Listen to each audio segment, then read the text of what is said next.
Stephen, if I may start with your team news for the game tomorrow night. Yeah, everybody that was available at the weekend has got an opportunity to be available again. We're waiting on Johnny, we're waiting on Connor, and everybody else other than that is ready to go. So there's still a chance that both of them could make it? Yes, yeah, we'll give them every opportunity to be fit for the game, yeah. And just to go, so Jack's not available? Sorry, no, Jack is available, yeah, sorry. Perfect. And just ask for the update on, is there any update in terms of Andrew and Ryan?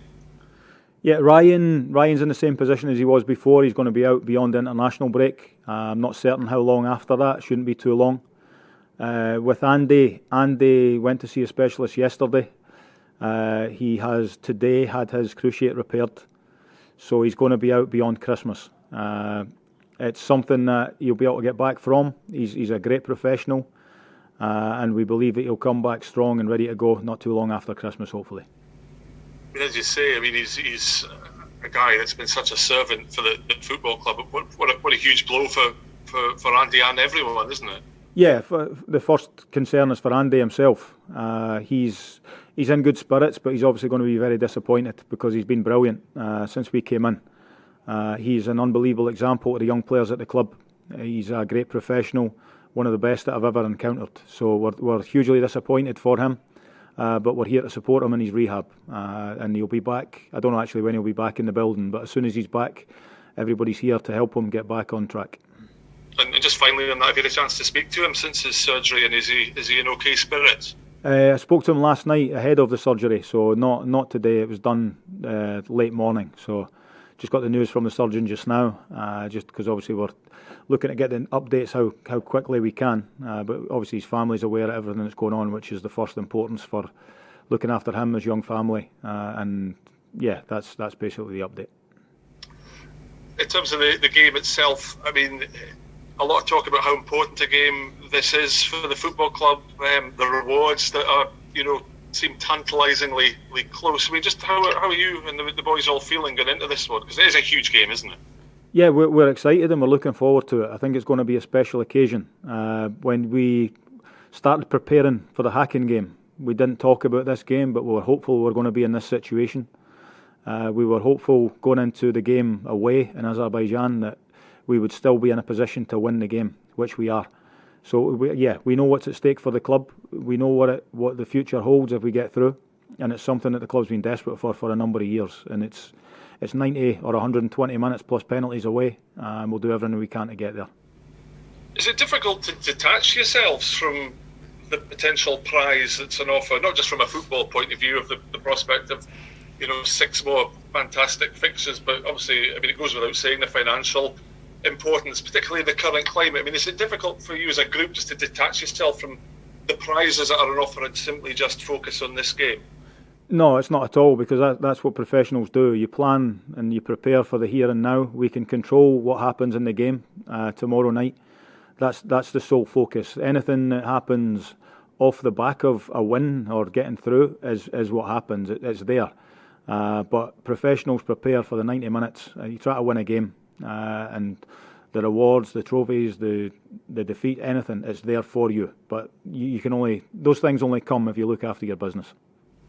And just finally, for me, obviously you've been involved in a number of huge games through your career. You won silverware with Aberdeen, of course, as a player. Where does this game kind of rank in the scale of the big games you've been involved with? It's the most important game because it's the next one. It's the only thing that's in our mind. What's happened in the past is in the past. What happens in the league game on Sunday is the league game on Sunday, but we focus on this one. And like you say, it's massively important. The players, the staff, everybody knows what it means to the club. But we also know we have to focus on the game, take care of business, and then what will be, will be. All the best. Thanks, Tyrone. Obviously, Stephen, the pitch obviously last week was horrendous. So it was very difficult to gauge just how good a side Qarabag are. But you've seen videos of them. Are you expecting them to give you as severe a test as you've had so far this season? Yeah, I would say so. Obviously, both the teams that we've played in Europe have been very good footballing teams, and you'll see something I think at a better level, but we're also well aware of that as well. We've seen them firsthand on a terrible park, so we're aware of what they'll produce and what they'll offer at Pittodrie as well, which is unbelievable. The groundsmen and the staff do a great job because you can see the standard of the pitch that we get to play on. We know they'll enjoy that as well. But again, we are excited about the opportunity to play in front of our public again, the backing that will be there, and the performances we put on at home so far this season. We're looking to build on that. Lewis Ferguson's probably walking on air at the moment. 22nd birthday yesterday. What a birthday present to get your first call up to the national squad. So he's going to have a pivotal role to play in the middle of the park. Yeah. Lewis he's been fantastic, and I think great 22nd birthday. You're right, and Stevie Clark was great as well. Give me the opportunity to tell Lewis that he was going to be called up. So Lewis was delighted about it. I think it made his day. But also Declan's available to go and play for Scotland as well. Niall's away. Nguyen's got an opportunity, and young Calvin's got an opportunity as well. So there's a number of internationals that we've got in our group, and it's great recognition. But like you say, Lewis's birthday, it's magic for him, isn't it? It's great. I think we saw last week in the game out in Baku that Qarabag are well versed in what you could term the dark arts of European football. So discipline is going to be very, very important. But the experience that Scott Brown brings to the squad, having played way over 100 European ties, that's going to be vital if you're going to get through this one, isn't it? Yeah, like I said, the reason to bring Scott to the club, one of the things is he's played an unbelievable number of European games, so he gets to add to that again tomorrow night. I wouldn't say they were doing anything untoward in the away game. They're doing what it takes to win a game of football, which is what we'll be doing on Thursday night as well. So it's we know the opponent's very, very experienced, but we've got a good number of experienced players in our group. We've got some exciting young ones, and I feel like we've got a good team that's built to go and win important matches. And tomorrow night, I think you'll see that. Best of luck tomorrow. Thanks, Andy. Stephen, the Aberdeen fans seem to enjoy the second half performance of J. Emmanuel Thomas at Hearts, and certainly provides that X factor, if you like. How do you bottle what he offered there and in the Häcken game and get him to turn that on a bit more regularly for you? Because he could be the key to lifting Aberdeen into the boots. Yeah, we've got a lot of players that can win us football matches. Jay's one of them, and he really affected the game second half. He was not playing because of the previous game on the Thursday night. He was ineffective, but I was on record about saying I think the pitch really affected him more than anything. But he'll have a huge part to play tomorrow night. We're looking forward to seeing him, and I think the reason he's at the club is we feel like he can affect big games, and he will certainly do that tomorrow night. He'll affect the game. We talked about Andy obviously missing for a few months. You've brought in young Austin Samuels. I've had a look back at some of his footage, and he seems to be quite an exciting talent, a fresh talent. What are your hopes for him? Firstly, that he settles in quickly, that he enjoys his time up here as well. We've got the option to buy at the end, which is important to us as well as we continue to try to build for the future. He's quick, he's direct, he offers a goal threat. He's something a little bit different to the other forward players we've got. And we're excited to have him here. We think he's going to be a good addition to the group. Just talking to him, he's excited about playing for the club. He knows what it's all about up here, and the fact that he can be in there on Thursday is brilliant too, because he can really feel what it's all about ahead of Sunday. And I think on Sunday you'll see a guy that's hungry to play for the club. You've talked regularly, obviously, about having the strongest group possible come the end of the window next week. Is there anything you can say without giving too much away in terms of concrete positions you're looking to strengthen? Because clearly the centre of defence, and I know you will maybe bring in another attacking player. Is there anyone that, or I should say, any numbers that you can give that you'd be looking to bring in?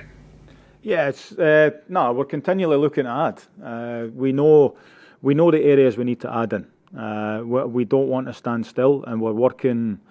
There's a reason that we're up late every night and we're up early every day, because we're working, we're looking at names, we're looking at players, we're making contact with people. So we're still trying to add to the group, is my take on that.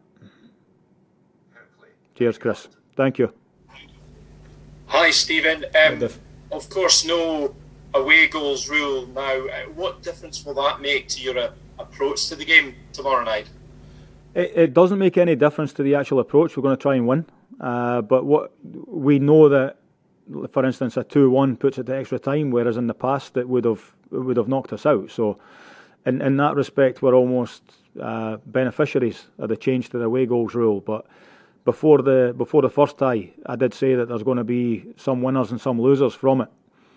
We can't lose out from the away goal change in this tie, which is good for us. So nothing changes in the respect that we're going to try and go through anyway. And it would be great, obviously, to get an early goal and all that. But how important is it just to be patient and stay tight, keep your shape, etc. I think it's going to be a night of focus and quality and controlling the other team's qualities. So it's important that we are able to control them any time that they get their tails up a little bit. It's important that we start the game on the right footing. We show some real intent. We show what we're all about, and we get the fans behind us, and we make it a place that's a little bit intimidating. We know there's going to be big numbers there, and if it can be intimidating, I think we've all seen Pittodrie on a full European night, and we know what it can do to other teams. But that'll all stem off the back of a performance on the pitch, and that's what we're trying to do.